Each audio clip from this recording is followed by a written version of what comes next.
오늘 하나님의 말씀 살펴보는 시간 갖도록 하겠습니다. 오늘 다 함께 살펴볼 하나님의 말씀은 고린도전서 1장입니다. 고린도전서 1장 오늘 10절에서 15절 말씀까지 하나님의 말씀 살펴보겠습니다. 고린도전서 1장 10절에서 15절 말씀 10절 말씀 제가 먼저 읽겠습니다. 형제들아, 이제 내가 우리 주 예수 그리스도의 이름으로 너희에게 간청하노니 너희는 다 같은 것을 말하고 너희 가운데 분쟁이 없이 같은 생각과 같은 판단 안에서 완전히 함께 결합하라. 내 형제들아, 근로의 집안에 속한 자들을 통해 너희의 하나님 곧 너희 가운데 다툼이 있음을 내가 밝히 알게 되었노라. 이제 내가 이것을 말하노니 곧 너희가 각각 이르기를 나는 바울에게, 나는 아볼로에게, 나는 게바에게, 나는 그리스도께 속하였다 하는도다. 그리스도께서 나뉘셨느냐? 바울이 너희를 위해 십자가에 못 박혔느냐? 혹은 너희가 바울의 이름으로 침례를 받았느냐? 내가 그리스보와 가이오 외에는 너희 중에 아무에게도 침례를 주지 아니한 것을 하나님께 감사하노니 이것은 아무도 내가 내 이름으로 침례를 주었다고 말하지 못하게 하려 함이라. 아멘. 잠시 말씀 이제 제가 기도하겠습니다. 오늘 말씀의 제목은 모든 일로 인해 하나님께 감사하라입니다. 모든 일로 인해 하나님께 감사하라 라는 제목으로 하나님의 말씀 나누는 시간 갖도록 하겠습니다. 하나님께서는 저와 여러분들이 모든 일로 인해 정말 저와 여러분의 삶 가운데 일어나는 모든 일로 인해 하나님께 감사드리기를 원하십니다. 나에게 어떤 일이 일어났는데 하나님 이 일도 제가 하나님께 감사해야 될 만한 그런 일입니까? 라는 그 일조차도 성경은 모든 일로 하나님께 감사하라 라고 이렇게 말씀하고 계십니다. 같이 데살로니가전서 5장 18절 말씀 보겠습니다. 저와 여러분들을 향한 하나님의 뜻 데살로니가전서 5장 18절 말씀 보겠습니다. 데살로니가전서 5장 18절 말씀 같이 읽겠습니다. 시작. 모든 일에서 감사하라. 이것이 그리스도 예수님 안에서 너희에 대한 하나님의 뜻이니라. 저와 여러분에 대한 하나님의 뜻이 지금 뭐라고 말씀하고 계세요? 모든 일에서 감사하라. 이것이 그리스도 예수님 안에서 우리에 대한 하나님의 뜻이다. 이렇게 말씀하십니다. 저희가 하나님의 뜻에 따라 우리의 삶 가운데 일어나고 있는 크고 작은 많은 일 또는 정말 크고 작은 어려운 일 모든 일이든 그 모든 일로 인해 하나님께 감사드리며 살길 원합니다.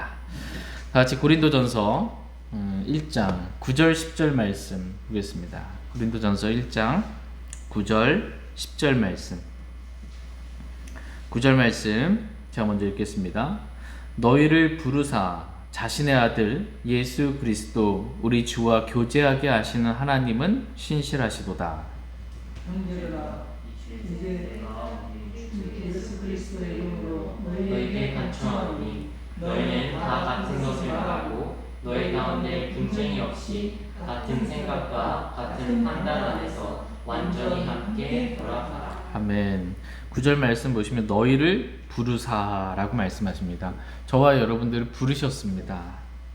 저와 여러분들 구원으로 부르셨어요.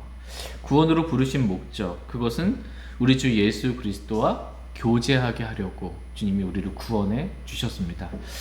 우리가 구원받은 그리스도인이라면 마땅히 주님과 교제하는 삶을 살게 되기를 하나님은 원하십니다. 신실하신 하나님께서 계속 주님과 주 예수 그리스도와 교제하라고 부르십니다. 근데 이 고린도 교회 성도들은 다른 많은 것에 있어서는 정말 남들이 부러워할 만한 많은 것들을 가지고 있었지만 주님과의 교제에 있어서는 실패했습니다. 그러니까 주님과 교제 없이 살았던 그리스도인, 구원은 받았어요. 주님과 교제 없는 삶을 살았던 그리스도인, 그 그리스도인이 이 고린도 교회 성도들입니다. 말과 지식에 있어서 고린도 교회 성도들은 풍성했다. 지난 시간에 우리가 살펴봤습니다. 성경적 지식 잘 갖고 있었고 그것을 논리적으로 설명할 만한 말도 정말 잘했습니다. 또한 그리스도의 증언이 굳게 세워졌다라는데, 그리스도의 증언이 지난 시간에 복음이라는 것을 말씀을 살펴봤습니다. 그러니까 복음에 있어서도 강한 그러한 교회였고, 어떤 선물에도 뒤처지지 아니한 은사, 이 섬김에 있어서 많았던 교회입니다. 또한 우리 주 예수 그리스도의 오심을 기다리는 교회였다라고 성경은 말씀하고 계십니다. 오늘날 많은 교회들이 주님의 다시 오심을 기다리지 않고 있습니다. 근데 주님의 다시 오심을 기다리는 교회였어요, 고린도 교회는. 이것만 보면 엄청 훌륭한 교회예요, 고린도 교회 성들. 그런데 고린도 교회는 가장 육신적인 성도들이었고, 교회 안에 가장 많은 문제들이 있었던 교회였습니다. 이유가 뭐냐? 왜 이렇게 많은 것들을 주님부터 받았음에도 불구하고 많은 문제가 교회 안에 있었고 가장 육신적인 성도들이 되었는가라고 했을 때, 그 이유가 주님과의 교제가 문제가 있기 때문에 문제가 생긴 것이다, 이렇게 말씀하십니다. 포도나무이신 그리스도와 가지인 우리가 이게 교제가 끊어지게 되니까 양분을 공급받지 못하잖아요. 더 이상 열매를 맺을 수가 없는 겁니다. 말라 비틀어질 수밖에 없는 것입니다. 주님과 교제가 딱 끊어지게 되면요, 그 다음에 일어나는 일은 뭐냐면 성도들과 교제가 끊어집니다. 성도들과 별로 교제하고 싶은 마음이 들지 않습니다. 그리고 성도들끼리 다툼이 생기고 분쟁이 생기고 분열이 생기는 것입니다. 그러니까 사도 바울이 생각할 때 고린도 교회 안에 이 음행을 비롯해서 많은 문제들이 있었지만 가장 큰 문제는 교회의 분열이었습니다. 그리스도의 몸인 교회가 분열되고 찢기는 거예요. 이게 가장 큰 문제라는 것입니다. 그래서 사도 바울은 가장 먼저 고린도 교회에게 고린도 편지를 쓰면서 가장 먼저 해결하기를 원했던 문제가 분열과 관련된 문제였습니다. 그러니까 서로 다른 생각 품지 말고, 서로 다른 판단하지 말고, 서로 다른 말하지 말고 분쟁하지 말라는 것입니다. 이 겉으로 드러난, 누구나 알 수 있는 겉에 나눔이 있기 전에 먼저 마음 속에서부터 성도들 간에 나눔이 있었던 것, 다툼이 있었던 것을 보게 됩니다. 하나님께서는 그 마음의 나님의 문제를 해결하기를 원하셨습니다. 그러니까 속에서부터 해결해야 겉의 문제가 해결되는 겁니다. 겉만 해결한다고 이 땜빵이지 해결이 아닙니다. 근데 근원적인 지금 해결을 하기를 원하셨던 것입니다. 다 같이 고린도전서 1장 10절 말씀 보겠습니다. 고린도전서 1장 10절 시작. 형제들아, 이제 내가 우리 주 예수 그리스도의 이름으로 너희에게 간청하노니 너희는 다 같은 것을 말하고 너희 가운데 분쟁이 없이 같은 생각과 같은 판단 안에서 완전히 함께 결합하라. 지금 사도 바울이 고린도 교회 성도들에게 우리 주 예수 그리스도의 이름으로 간청합니다. 사도 바울이 자신의 이름으로 간청하면 안 들으니까 예수 그리스도의 이름으로 간청하는 거예요. 예수 그리스도의 이름으로. 너희는 다 같은 것을 말하고 너희 가운데 분쟁이 없이 같은 생각과 같은 판단 안에서 어떻게 하래요? 완전히 함께 결합하라. 하나님의 원함은 뭐냐면 이 육신적인 고린도 교회 성도들이 완전히 함께 결합되기를 원하십니다. 하나님께서는 저와 여러분, 우리의 교회가 완전히 성도들이 완전히 함께 결합되기를 원하십니다. 마음으로부터 나뉘어 있었던 그 모든 생각과 판단, 그리고 그 생각과 판단으로부터 비롯된 생각과 판단이 다르면 서로 다른 말을 하게 되죠. 다른 말과 분쟁, 이러한 모든 것들을 나는 그리스도와 함께 십자가에 못 박혀 죽었음을 믿고 내 의견, 내 가치, 내 판단 없고요, 주님의 말씀 무조건 옳습니다 라는 것 가운데 나를 부인하고 완전히 주님으로 인해 결합되기를 주님은 원하십니다. 다 같이 골로새서 3장 말씀 보겠습니다. 골로새서 3장 12절에서 14절 말씀 보겠습니다. 골로새서 3장 12절에서 14절 말씀. 12절 말씀 제가 먼저 읽겠습니다. 그러므로 너희는 하나님께서 선택하신 자요 거룩하고 사랑받는 자로서 긍휼히 여기는 심정과 친절과 겸손한 생각과 온유함과 오래 참음을 입고 누가 너와 다툴 일이 있거든 서로 참고 서로 용서하되 그리스도께서 너희를 용서하신 것 같이 같이 너희도 그리하라. 이 모든 것 위에 사랑을 입으라. 사랑은 완전하게 매는 띠니라. 예. 하나님께서는 오늘 저와 여러분이 어떻게 하면 성도들끼리 서로 완전하게 결합할 수 있는지에 대해서 말씀해주고 계십니다. 성도들이 완전히 함께 결합하는 게 하나님의 뜻인데, 그럼 어떻게 하면 완전히 함께 결합될 수 있느냐라고 했을 때 첫 번째 출발은 뭐냐면, 아까 우리 고린도전서 1장 9절 살펴봤던 것처럼 우리 주 예수 그리스도와 교제하는 것입니다. 주님과 교제가 되면 성도들과 결합이 돼요. 첫 번째는 시작은 그거예요. 주님과의 교제가 이루어지는 거. 근데 주님과 교제 가운데 이렇게 교제가 잘 되잖아요. 그럼 주님께서 우리 마음에 넣어주시는데, 주님의 마음을 넣어주세요. 주님 마음을 품게 해주시는데, 주님의 마음이 뭐냐면 긍휼히 여기는 심정입니다. 긍휼이라는 게 불쌍히 여기는 마음이에요. 불쌍히, 서로가 서로를 대할 때 불쌍히 여기는 그 심정을, 긍휼히 여기는 심정을 갖게 됩니다. 그러니까 주님과 교제가 되면 주님 우리의 마음을 변화시켜 주셔서 긍휼히 여기는 심정을 갖게 해 주십니다. 이 긍휼히 여기는 심정이 우리 마음에 있게 되면 지체들을 대할 때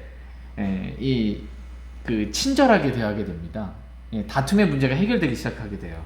친절하게 대하게 되고, 그러다가 친절하게 대하다 보니까 또 불쌍히 여기는 마음으로 이렇게 보다 보니까 그 지체보다 내가 별로 나올 게 없구나 라는 겸손한 마음도 또 주님이 겸손한 생각도 주십니다.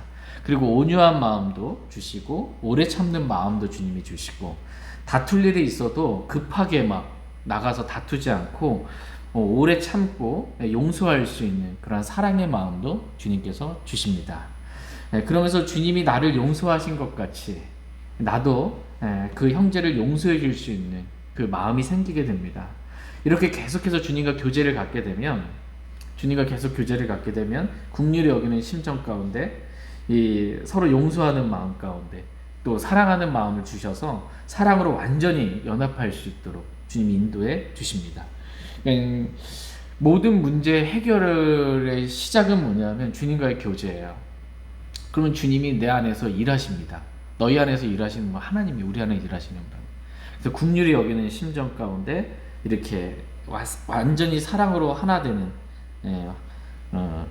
까지 주님께서 이르게 해 주십니다. 오늘 이 시간을 통해서 주님과의 교제가 얼마나 중요한지, 또 긍휼히 여기는 심정으로 지체들을 대하는 것, 사람들을 대하는 것, 이게 얼마나 중요한지, 완전히 결합되는 것, 사랑으로 완전히 결합되는 것, 이거 주님이 얼마나 기뻐하시는지, 이런 마음들을 살펴보기를 원합니다. 다 같이 고린도전서 이제 1장 11절 말씀 보겠습니다. 고린도전서 1장 11절 같이 읽겠습니다. 시작. 내 형제들아, 글로의 집안에 속한 자들을 통해 너희에 관한 일, 곧 너희 가운데 다툼이 있음을 내가 밝히 알게 되었노라. 예. 지금 사도 바울은 글로의 집안에 속한 자들을 통해서 고린도 교회 안에 다툼이 있다라는 것을 알게 되었습니다. 고린도 교회 성도들이 함께 교회 안에 이렇게 예배당에 모였어요. 모였는데 사랑으로 함께 완전히 결합된 모습은 찾아볼 수가 없고, 서로 막 다툼만 있는 겁니다. 마음에 다툼이 있고, 그 다툼이 겉으로 이제 표출까지 이루어지면서 여러 분파로 쪼개어서 막 그 분파들끼리 서로 다투고 있는 것, 이것을 보는 거예요. 이 교회 생활이 얼마나 힘들겠습니까? 교회 왔는데 막 마음에 다툼이 있고 분쟁이 있고, 그 서로 막 싸우고 있는 모습을 보고 있고, 여러 분파로 막 나눠져 가지고서는 막 이런 모습 보면 마음이 너무나 힘듭니다. 그렇다면 왜 다툼이 일어나는가? 왜 서로 다투게 되는가에 대해서 그 이유와 원인이 어디에 있는지 성경은 말씀해 주고 계십니다. 다 같이 잠언 10장 12절 말씀 보겠습니다. 잠언 10장 12절. 저희 교회 안엔 다툼이 없기를 원합니다. 잠언 10장 12절 말씀. 다툼이 왜 일어나는지 같이 잠언 10장 12절 같이 읽겠습니다. 시작. 미움은 다툼들을 일으키되 사랑은 모든 죄를 덮느니라. 왜 다툼이 일어나는가라고 했을 때 성경은 미워해서, 사랑하면 죄도 덮는 거예요. 그 지체. 그러니까 다툼이 안 일어나는데 속에서부터 뭔가 감추고는 있지만 미워하는 마음이 있어요. 그러면 다툼이 일어나게 된다라는 것입니다. 두 번째 다툼이 왜 일어나는가? 잠언 13장 10절 말씀 보겠습니다. 잠언 중심으로 왜 다툼이 일어나는지. 잠언 13장 10절 말씀 보겠습니다. 10절 같이 읽겠습니다. 시작. 오직 교만에 의해서 다툼이 생기나 좋은 충고를 받은 자에게는 지혜가 있느니라. 다툼이 왜 생기는가라고 해서 성경 교만해서 생긴다. 그러니까 누가 충고를 해줬어요. 권면을 해줬어요.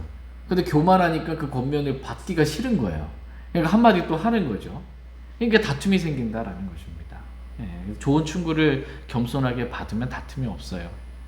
그래서 두 번째 다툼이 일어나는 이유는 마음이 교만하기 때문이다 라고 말씀하십니다. 세 번째 왜 다툼이 생기는가? 잠언 15장 18절. 잠언 15장 18절 말씀.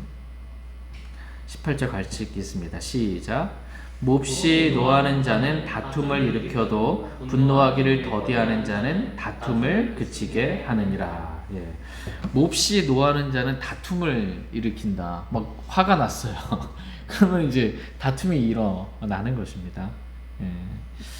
분노하기를 더디하는 자는 이게 화를 내지 않고 이렇게 분노하기를 더디하면 다툼이 그치게 됩니다. 네 번째 다툼이 왜 일어나는가라고 했을 때 비뚤어진 마음을 갖고 있을 때 다툼이 일어난다.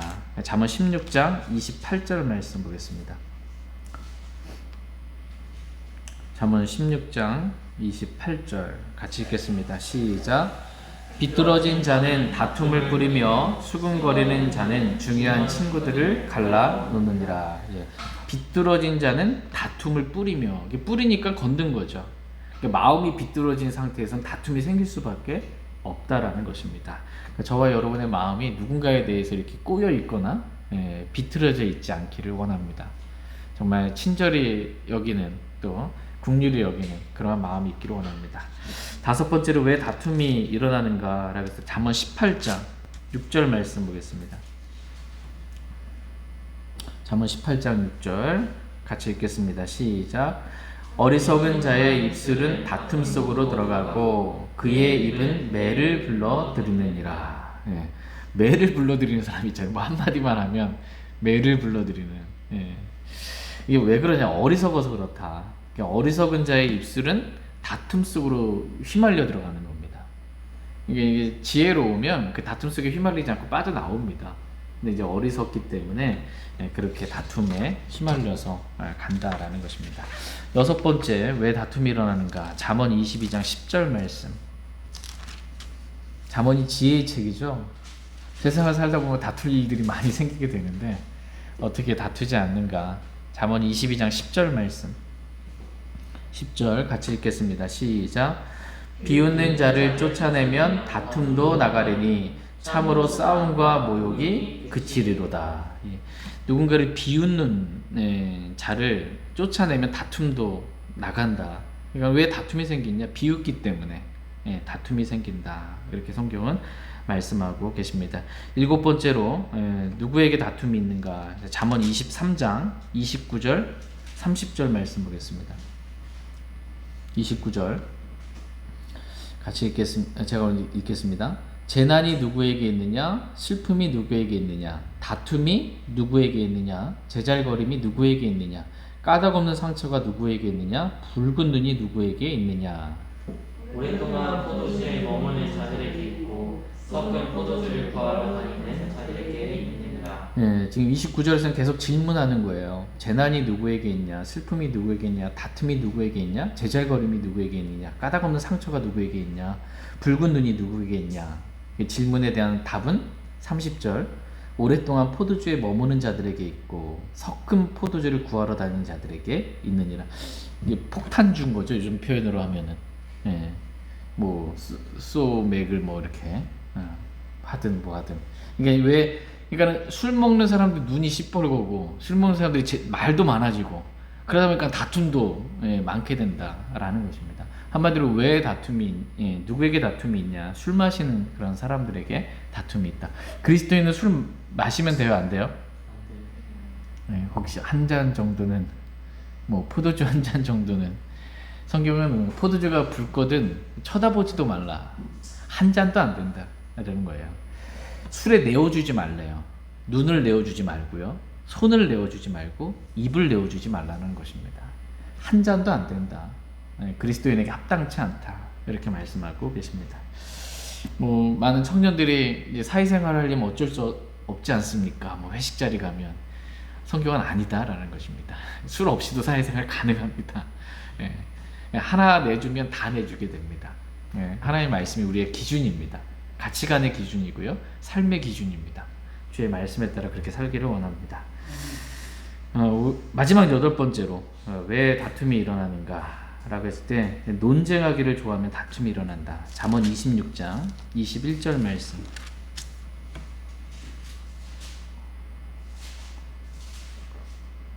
잠언 26장 21절 말씀 같이 읽겠습니다. 시작.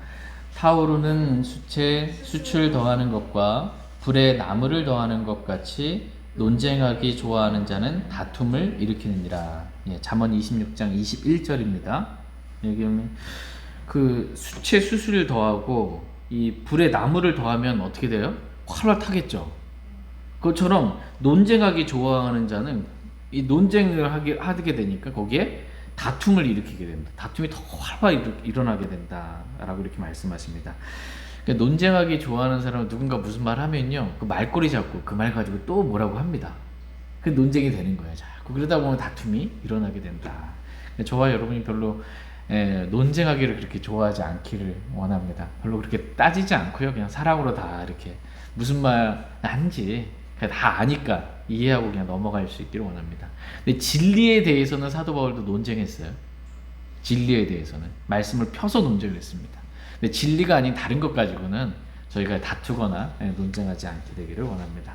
성경은 이렇게 한 이런 8가지 정도의 이유로 이렇게 사람들이 미워해서, 교만해서, 마음이 비뚤어져서 등등등의 이유로 다투게 된다.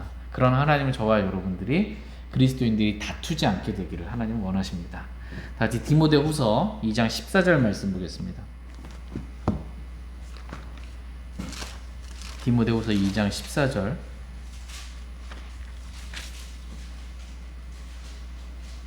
디모데후서 2장 14절 같이 읽겠습니다. 시작.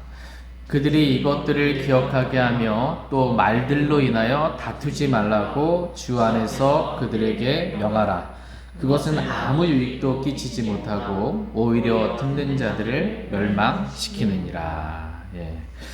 말들로 인하여 다투지 말라라고 주 앞에서 그들에게 명하라라는 것입니다. 명령이라는 거예요. 말꼬리 잡고 그렇게 다투지 말라라는 것입니다. 그리스도인은 그렇게 다투는 거 좋아하면 안 된다라는 것입니다. 이렇게 말꼬리를 뭔가를 잡고 다투게 되면 아무 유익이 없다라는 겁니다. 아무 유익도 끼치지 못하고 다투는 거를 옆에서 듣고 있는 그 사람들이 멸망해 버린다. 마음이 완전히 그냥 멸망해 버리는 겁니다. 그러니까 다투지 말라 이렇게 말씀하고 계십니다. 우리는 물론 진리의 말씀으로 인해는 논쟁하고 또 싸워야 합니다. 사도 바울이 싸웠거든요. 진리에 있어서는 단 한 치도 뒤로 물러섬이 없었고 양보가 없었습니다. 진리에 있어서 굴복하는 일이 없었어요. 그러나 이제 진리가 아닌 문제 가지고 저희가 이렇게 다투지를 않기를 원합니다. 긍휼히 여기는 심정으로 친절하게 사랑으로 모두를 대할 수 있길 원합니다. 다시 고린도전서 1장 11절 말씀 11절 말씀 보겠습니다. 고린도전서 1장 11절 같이 읽겠습니다. 시작. 내 형제들아, 글로의 집안에 속한 자들을 통해 너희에 관한 일, 곧 너희 가운데 다툼이 있음을 내가 밝히 알게 되었노라. 지금 사도 바울은 글로의 집안 사람들을 통해서 고린도 교회 안에 다툼이 있다라는 것을 밝히 알게 되었습니다. 한번 보세요. 사도 바울이 밝히 알게 됐어. 고린도 교회 안에 지금 다툼이 있구나. 이거 밝히 알겠네. 누구를 통해서 알게 된 거예요? 글로의 집안 사람들을 통해서, 그들을 통해서 알게 된 것입니다. 근데 글로의 집안에 속한 자들이 사도 바울에게 고린도 교회에 이런 문제들이 있다라는 걸 알려주지 않았으면 사도 바울이 밝히 알 수 있었을까요? 몰랐죠. 지금 고린도 교회가 왠지 영안에서 좀 불안하고 뭔가 문제가 있는 것 같다. 어렴풋이 이렇게 알 수 있었어도 밝히 알 수는 없었을 것입니다. 그래서 밝히 알지 못하게 되면 정확하게 기도할 수가 없겠죠. 그리고 정확하게 그 문제를 해결할 수 있는 타이밍도 놓치고 점점 골마갈 수밖에 없었을 것입니다. 그런데 이 글로의 집안 사람들이 교회 안에 있는 여러 문제들을 알려줌으로 인해서 해결의 길이 지금 열리게 된 것입니다. 바울이 고린도 교회를 위해 기도할 수 있게 되었고, 바울이 지금 하나님의 영감으로 이 하나님의 말씀을, 이 고린도 전설을 기록할 수 있게 돼서 그 말씀으로 치유할 수 있게 된 것입니다. 그러니까 하나님께서는 교회 안에 문제가 있을 때, 성도들끼리 문제가 있을 때 그 문제를 알리기를 하나님은 원하십니다. 누구에게 알려요? 첫 번째, 하나님께 알리는 겁니다. 하나님께. 아무것도 염려하지 말고 오직 모든 것에 기도와 간구로 감사와 더불어 하나님께 알리라. 하나님께 알리는 것 중요하고요. 그 다음에 교회 가운데 또 문제가 있을 때, 성도들끼리 문제가 있을 때 감독, 목사에게 알리는 것, 이게 중요하다라는 것입니다. 지금 글로의 집안에 속한 사람들이 사도 바울에게 알린 거잖아요. 그래서 해결할 수 있도록. 이게 선수들끼리 문제가 있으면은 이 문제를 선수들끼리 문제 해결을 감독한테 말해야 되잖아요. 근데 감독이 이렇게 조치를 뭔가를 취해 작전도 짜고 뭔가를 해야 이 문제가 해결되잖아요. 그게 그래야 팀이 잘 이렇게 되는 것처럼, 운영이 되는 것처럼 교회 안에 이제 감독자로 세우신 겁니다. 성도들에 대해서 감독, 목사가 알고 하나님께 기도하고 적절한 때 어떻게 권면하고 어떻게 이렇게 문제를 해결할지 이렇게 되기를 주님 원하십니다. 고린도전서 1장 12절 말씀 보겠습니다. 12장 같이 읽겠습니다. 시작. 이제 내가 이것을 말하노니 곧 너희가 각각 이르기를 나는 바울에게, 나는 아볼로에게, 나는 게바에게, 나는 그리스도께 속하였다 하는도다. 사도 바울이 어느 정도 짐작하기는 했지만 이 글로의 집안에 속한 사람들을 통해서 고린도 교회 안에 4개의 분파가 있다라는 것을 밝히 알게 되었습니다. 나는 바울에게 속했다. 나는 아볼로에게 속했다. 나는 게바에게, 즉 베드로에게 나는 속했다. 또 나는 그리스도께 속했다. 라고 이렇게 서로 어디에 속했는지 이렇게 내가 속한 그 사람이, 내가 속한 여기가 너희들보다 더 뭔가 뛰어나다라고 이렇게 자랑하고 있었던 것입니다. 근데 여기서 보시면 나는 그리스도께 속하였다라고 하는 사람이 있잖아요. 다 사람에게 속했잖아요. 나는 바울에게, 나는 아볼로에게, 나는 게바에게. 너희들은 사람한테 속했냐 이거예요. 나는 그리스도께 속했다라는 것입니다. 근데 그리스도께 속했다라고 말은 하는데 그 이어지는 말씀이 뭐냐면 13절 나는 12절 끝에 나는 그리스도께 속하였다 하는도다. 그러면서 13절에 그리스도께서 나누셨느냐. 너 그리스도께 속했다고 하면서 왜 완전히 함께 사랑을 결합하지 않고 나뉘어 있느냐라는 겁니다. 그러니까 나는 그리스도께 속했다라고 말은 맞는 말이에요. 그럼 맞는 영적인 말을 하는데 이게 뭐냐면 너희는 사람에게 속했지 나는 그리스도께 속했다라고 말하면서 더 영적인 교만이 있는 거예요. 맞는 말을 하는데 영적으로는 더 교만한 문제가 있는 것입니다. 그러니까 저와 여러분들도 주의해야 될 게 있습니다. 성경의 진리를 말하면서 교만해질 수 있습니다. 넌 그것도 모르니? 라는 마음이 깔려 있을 수 있습니다. 영적으로 더 교만하고 안 좋을 수 있습니다. 말은 맞는데 영은 틀린 거야. 이게 옳지 않습니다. 영이 중요합니다. 너희가 어떤 영에 속하였는지 예수님은 제자들에게 말씀하고 계세요. 저와 여러분의 이 영에 있어서, 마음에 있어서 정말 진짜 주님께 속한 겸손한 마음과 영을, 부드러운 마음과 영을 갖게 되길 원합니다. 같이 고린도전서 1장 13절 말씀 보겠습니다. 13절 같이 읽겠습니다. 시작. 그리스도께서 나뉘셨느냐? 바울이 너희를 위해 십자가에 못 박혔느냐? 혹은 너희가 바울의 이름으로 침례를 받았느냐? 지금 사도 바울은 고린도 교회 성도들에게 그리스도가 어떠한 분이신지 지금 말씀해 주고 계십니다. 그리스도께서 나뉘셨느냐? 그리스도는 나뉘는 분이 아니라는 겁니다. 그리스도는 나누시는 분이 아니라는 겁니다. 그러니까 그리스도의 몸인 지옥교회를 주님은 나누시지 않는다라는 것입니다. 교회 분열, 다툼 원치 아니하신다. 교회가 완전히 사랑으로 함께 결합되기를 주님은 원하신다라는 것입니다. 그리스도는 거룩한 분이시기 때문에 교회가 세상으로부터 거룩히 구별되는 것은 마땅합니다. 그렇죠? 교회는 세상으로부터 불러내면 받은 자들이에요. 세상과의 분리는 맞지만 그리스도의 교회 안에서의 분리는 맞지 않다라는 것입니다. 그것은 몸이 찢어지는, 여러분 몸이 이렇게 막 어디가 부러지거나 떨어져 나가거나 찢어지는 그런 아픔과 고통 정말 심하잖아요. 이 교회의 가장 큰 문제점은 이렇게 사람으로 인해, 사역자들로 인해 나뉘어지는 것, 사람으로 인해 나눠지는 것, 이게 몸이 찢어지는, 그리스도의 몸이 찢어지는 고통이다라는 거예요. 이러한 나눔이 없게 되기를 주님 원하십니다. 다 같이 에베소서 5장 30절에서 32절 말씀 보겠습니다.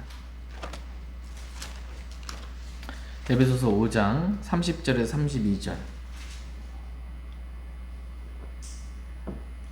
에베소서 4장입니다. 4장 30절에서 32절. 30절 제가 먼저 읽겠습니다. 하나님의 거룩한 영을 슬프게 하지 말라. 그분으로 말미암아 너희가 구속의 날까지 봉인되었느니라. 너희는 모든 쓴 것과 진노와 분노와 소리 지르는 것과 비방하는 것을 모든 악의와 함께 버리고 서로 친절히 대하며 상냥한 마음을 품고 서로 용서하기를 하나님께서 그리스도로 인하여 너희를 용서하신 것 같이 하라. 아멘. 30절 말씀 보시면 하나님의 거룩한 영을 슬프게 하지 말라, 이렇게 말씀하고 계십니다.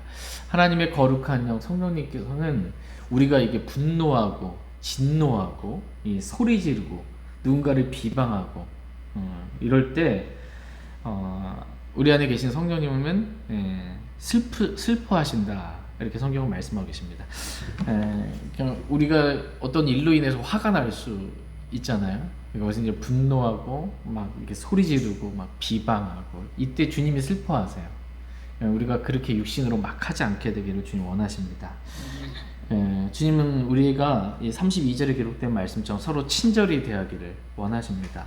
그리고 마음 자체가 상냥한 마음을 이렇게 품기를 원하시고, 서로 뭐 다툴 일이 있어도 용서하게 되기를 주님 원하십니다. 근데 얼마만큼 용서하냐?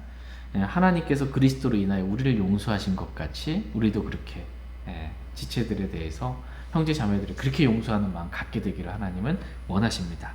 그럴 때 주님이 기뻐하십니다. 사도 바울은 이 교회, 그리스도의 몸인 교회가 나뉘는 것에 대해서 주님의 이 마음이 얼마나 찢어지는 만한 그런 고통의 마음인지, 슬퍼하는 마음인지 지금 설명해주고 있는 것입니다. 그러면서 자신의 또 예를 들어서 이렇게 지금 설명합니다. 그리스도께서 나누셨느냐? 그리스도는 나누는 분 아니다. 그러면서 바울이 너희를 위해 십자가에 못 박혔느냐? 혹은 너희가 바울의 이름으로 침례받았느냐?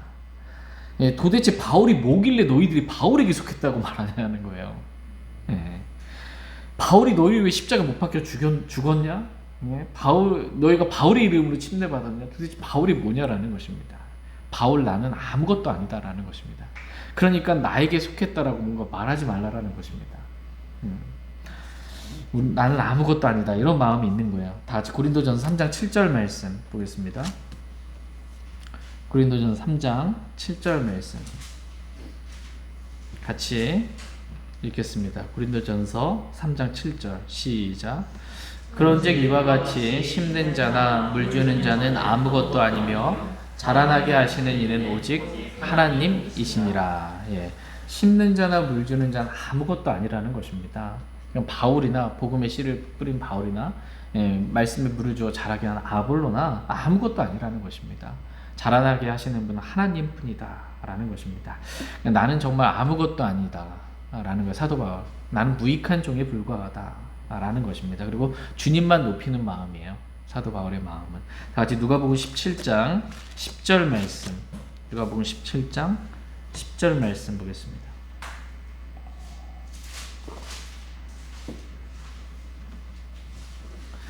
누가복음 17장 10절 같이 읽겠습니다. 시작.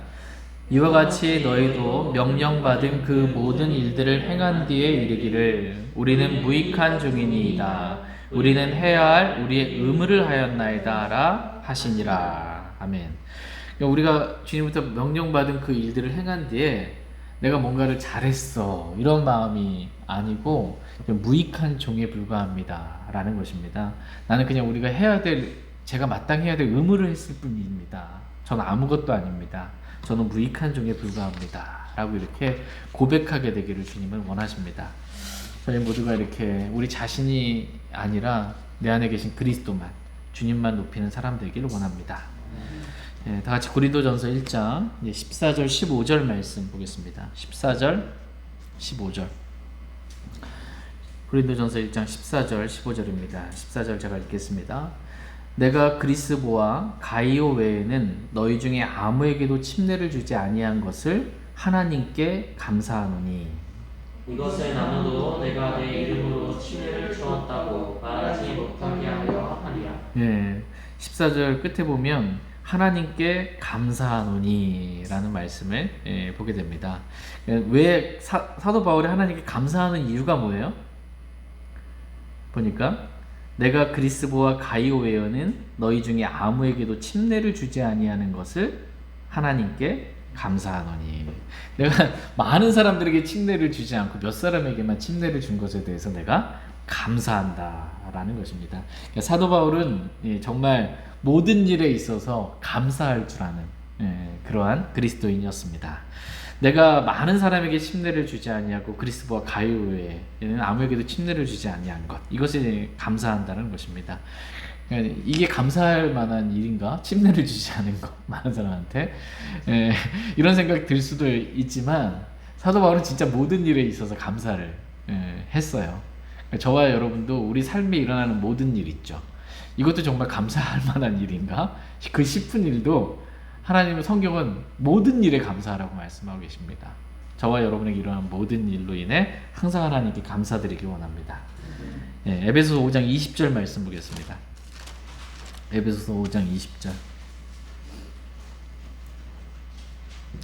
그 모든 일로 인해 항상 하나님께 감사드릴 줄 아는 사람, 이 사람이 성령 충만한 그리스도인의 모습이다 라고 성경 말씀하십니다. 에베소 5장 18절 말씀 먼저 볼게요. 같이 읽겠습니다. 시작. 술 취하지 말라. 거기에는 과도함이 있나니 오직 성령으로 충만하라. 술 취하지 말고 오직 성령으로 충만하래요. 이게 명령입니다. 근데 성령 충만하게 되면 19절 말씀처럼 시와 찬송가와 영적 노래로 너희 자신에게 말하며 너희 마음속에서 주께 노래하고 선율을 만들며, 그래서 성령 충만할 때 주님께 감사와 찬양과 영광을 돌리게 되는 이런 노래들이 나오게 됩니다.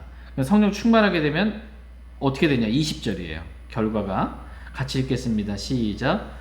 모든 일로 인해 우리 주 예수 그리스도의 이름으로 항상 하나님 곧 아버지께 감사하고. 성령 충만하게 되면 모든 일로 인해 항상 하나님 곧 아버지께 감사를 드릴 수 있게 된다라고 이렇게 말씀하고 계십니다. 저와 여러분들이 성령 충만하기를 원합니다. 그래서 정말 우리에게 일어난 모든 일로 인해 그때만 잠깐 한 번, 몇 번 감사가 아니고 항상 언제 생각해도 그 일이 항상 감사하게 되기를 원합니다. 그리스도인에게 있어서 중요한 게 성령 충만이에요. 그때 감사가 나옵니다. 그렇다면 사도 바울은 왜 자신이 이 몇 사람 안 되는 사람들에게만 침례를 준 것, 이것으로 인해 감사했을까요? 원래 구원받고 즉각적으로 침례 주는 게 맞잖아요, 즉시. 근데 사도 바울이 몇 사람, 이제 많은 사람 구원시켰죠. 근데 이제 침례는 다른 사람이 준 거예요. 사도 바울은 몇 사람만 이렇게 준 거거든요. 만약 자기가 복음을 전해서 구원받은 사람들을 사도 바울이 직접 다 침례를 주었다면 지금도 몇 사람 침례 안 줬는데 나는 바울에게 속했다 하는데, 다 막 침례를 내가 직접 줘서 했다면 그 사람들이 나에게 복음을 전하고 나에게 침례를 준 난 바울에게 속했다, 다 자기를 따를까봐 그것으로 인해 내가 많은 사람에게 침례를 주지 않은 것, 이것으로 인해 내가 감사한다라는 것입니다. 그러니까 사도 바울의 마음의 중심은 뭐냐면 사람들을 자신에게로 이끌고자 하는 마음이 전혀 없었습니다. 사람들과 친해지고 사람들의 마음을 얻어서 그 사람을 내 편으로 만들려고 하는 마음, 이런 마음이 없었던 거예요. 그러니까 사도 바울은 진짜 그리스도께로 인도하고자 하는 순결한 처녀로서 그리스도께 정혼시키고자 하는 마음만 있었지, 자기에게로 사람들을 이끌고자 하는 마음이 없었다라는 것입니다. 다 같이 요한복음 3장 29절 30절 말씀 보겠습니다. 요한복음 3장 29절 30절 말씀 보겠습니다. 요한복음 3장 29절 30절 29절 제가 읽겠습니다. 신부를 얻는 자는 신랑이나 서서 그의 말을 듣는 신랑의 친구가 신랑의 음성으로 인하여 크게 기뻐하나니 그런즉 나의 이 기쁨이 성취되었노라. 그분은 반드시 흥하여야 하되 나는 반드시 쇠하여야 한다 합니다. 예, 지금 침례 요한의 지금 고백이에요. 그분은, 예수 그리스도는 반드시 흥하여야 하되 나는 반드시 쇠하여야 하리라. 이렇게 나는 아무것도 아니고 주님만 높여지기를 지금 원하는 것입니다. 여기서 이제 많은 사람들이 주님은 반드시 흥하여야 합니다 라는 말씀엔 속에서부터 아멘이 금방 나옵니다. 근데 여기서 보면 나는 반드시 쇠하여야 하리라, 이 말씀에 아멘이 속히 잘 안 나옵니다. 사람의 마음이 주님이 높여지면서 나도 같이 함께 높여지고자 하는, 흥하고자 하는 마음이 있는데, 저와 여러분의 마음은 정말 나는 무익한 종에 불과하고 아무것도 아닙니다. 주님만 높여주기 원합니다. 이런 마음이 늘 있기를 원합니다. 지금 침례자 요한이 얼마나 기뻤는지 그 기쁨에 대해서 표현하기를, 신부를 얻는 자는 누구예요? 신랑인 거예요. 신부를 신랑이 얻어야지 신랑 친구가 신부를 얻으면 안 돼요? 이건 말이 안 되는 겁니다. 이건 완전히 있을 수가 없는 일인 거예요. 그러니까 침례자 요한은 신랑 대신 예수 그리스도의 나는 친구일 뿐이다라는 겁니다. 그러니까 신부는 주님이 얻으면 된다라는 거예요. 그럼 나는 그것을 이제 크게 기뻐한다라는 것입니다. 이러한 마음이 사도 바울의 마음이었습니다. 그러니까 사도 바울이 복음을 전해서 그 구원받은 그리스도인이 신랑 대신 그리스도를 사랑하고 주님께 더 가까이 가는 것, 이것을 나는 기뻐하지, 내가 복음을 전했고 내가 침례를 줘가지고 그 사람의 마음을 좀 잘 얻어서 이 사람들이 나에게 좀 가까이 나를 오기를 원하는 그러한 마음이 없었던 것입니다. 저와 여러분의 마음도 이렇게 되기를 원합니다. 사람들을 내게 이끄는 것이 아니고 사람들을 주님께 이끌기를 원합니다. 우리는 그냥 거기 쓰임받을 뿐이에요.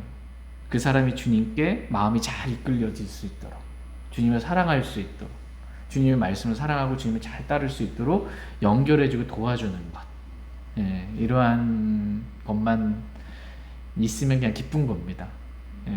오늘날 많은 사역자들이 근데 사람들을 말씀을 잘 가르치고 뭐 복음을 전하고 해가지고서는 결국은 사람들로 하여금, 성도들로 하여금 자신을 따르게 하려는 마음이 좀 있습니다. 그 완전히 그거는 신부를 신랑 친구가 얻으려고 하는 아주 못된 사악한 마음인 겁니다. 자신에게 이끌면 안 됩니다. 주님께로만 가면 됩니다.